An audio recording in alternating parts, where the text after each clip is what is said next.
Tivemos um caso, aliás, alguns casos aí, que se tornaram de conhecimento nosso, e não só nosso, mas do mundo, em que, infelizmente, torcedores brasileiros presentes lá na Rússia desrespeitaram mulheres russas, fazendo imagens, ofendendo a dignidade delas, do ponto de vista da honra, da dignidade sexual, e essas imagens foram viralizadas na rede, né?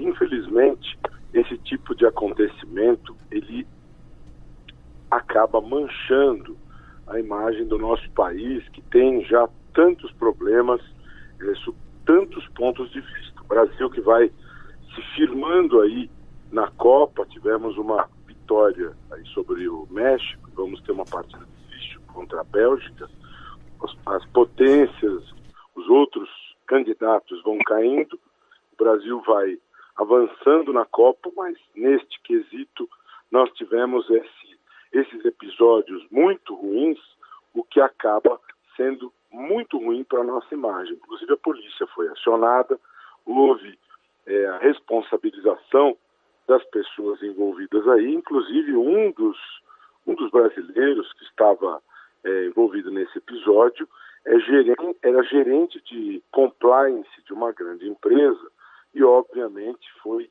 demitido sumariamente, porque esse é um comportamento que pode dizer respeito a tudo, menos vai se remeter a compliance. Compliance, que em inglês significa conformidade, ética, né?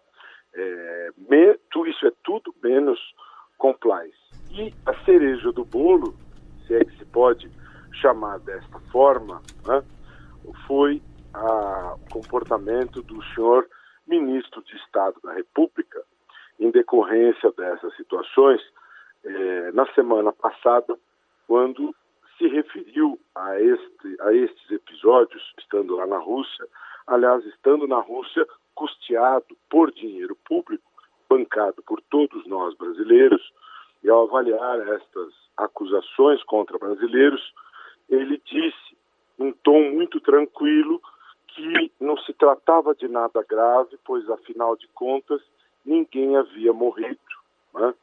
Essas declarações do senhor ministro me lembraram uma frase que se celebrizou do senhor deputado Paulo Maluf, que, aliás, se encontra preso atualmente de forma domiciliar, mas se encontra preso, quando em campanha presidente da República, em 1989, a se referir a um criminoso que estupra e mata uma mulher, ele disse: se está com vontade o criminoso, estupra, mas não mata. Ou seja, a violação sexual contra uma mulher é algo aceitável. O que não é aceitável é a morte. De uma certa maneira, o ministro reproduz esse pensamento. O que não se pode tolerar é o ataque letal. Mas o ataque à sexualidade, à dignidade, à honra de uma mulher é algo que se tolera, né? Isto é algo inadmissível num país em que nós temos tantas violações às mulheres, em que nós temos tanta violência contra a mulher. É uma violência que é democrática, porque não está restrita a uma determinada classe social. É uma violência que acontece nas faixas mais humildes e nas faixas mais ricas, né?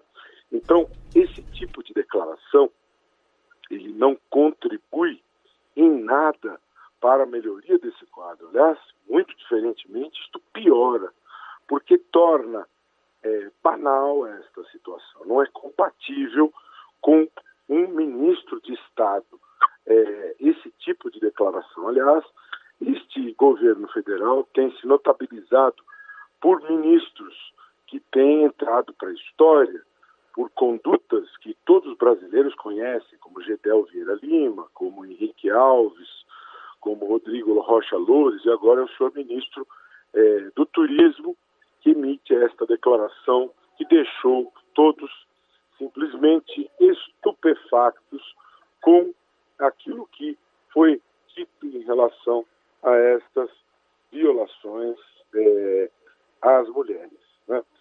E, além disso, nós ficamos perplexos também com essa questão da coisificação dos seres humanos. Como é possível simplesmente banalizar esse tipo de comportamento lesivo e ofensivo às mulheres, né? Esse tipo de coisa é totalmente inadmissível você coisificar, vulgarizar, banalizar a dignidade de um ser humano, a dignidade das mulheres, o respeito ao gênero é algo absolutamente fundamental. Portanto, nesse contexto, este quadro, esse conjunto de situações torna a declaração do senhor ministro ainda mais grave. Sim. Nós precisamos de um conjunto de elementos, um conjunto de atitudes e de um envolvimento de todo o país no sentido de mudarmos esta cultura. Nós precisamos das pessoas todas engajadas num novo tipo de posicionamento respeitoso às mulheres. Toda a equipe de governo deveria estar dentro de um cenário em que a mulher é respeitada. Esse tipo de situação deveria ser objeto de preocupação para que as pessoas que praticaram aquelas condutas fossem punidas. E não esse tipo de declaração esdrúxula que banaliza, que desrespeita, que coisifica a mulher e que traz à tona aquela barbaridade que foi dita pelo senhor Paulo Maluf 30 anos atrás, que é inadmissível, né?